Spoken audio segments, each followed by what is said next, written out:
I'm going to say a word, and I want you to just judge your reaction to the word. And words matter. I think more people have probably been hurt or killed over saying stupid stuff than actually doing stupid stuff. If I say detention, then I come out with arrest. Which one is a little harsher word? Which one carries the more serious connotation? Arrest. You want to get into a cop's brain. If you ask them, am I being detained? They process that probably the same way that we all do. And when they hear, am I being detained, the officer interprets that as, well, it's a lower burden. Yeah, you're detained. Because they're on a fishing expedition, they're probably going to go after ID.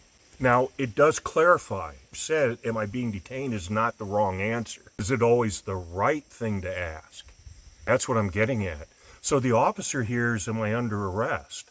And that word arrest carries more consequence. It carries more, pucker factor.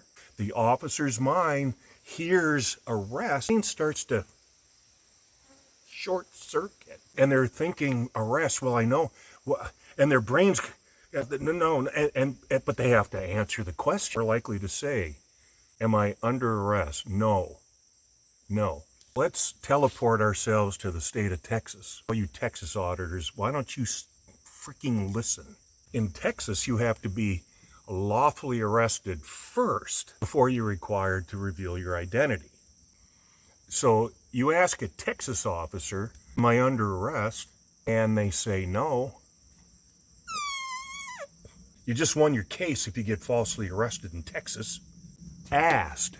And they answered, no means no probable cause. If you end up getting arrested for failing to ID, bingo.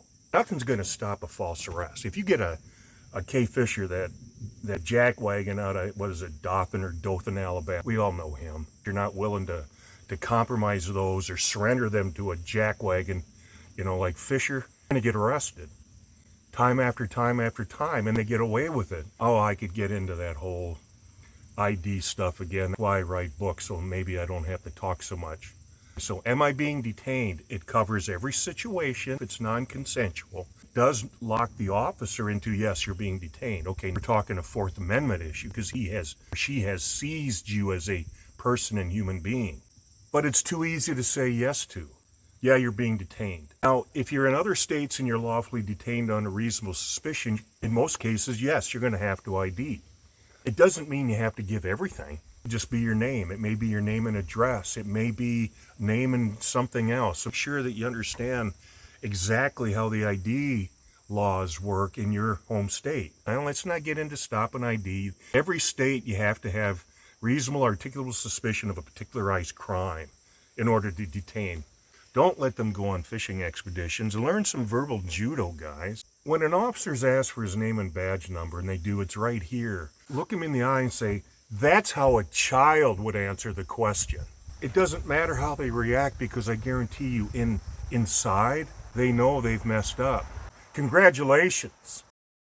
And lastly, I just want to provide a quick update on Rise of the Oathbreakers Part 2, subtitled America's Crisis of Competency in Law Enforcement. I have 260 pages written to date, and I'm just going to keep plugging away at it. This could be a 300 or even a 400-page book.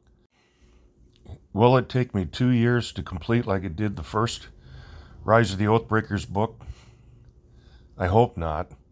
I told myself after writing the first Rise of the Oathbreakers I'd never undertake a project like that again. Because it wasn't just 2 years, it was 8,000 hours and blah, blah, blah. Well, I'm up to about 10 months on this one. Will it go 2 years? I guess time will tell.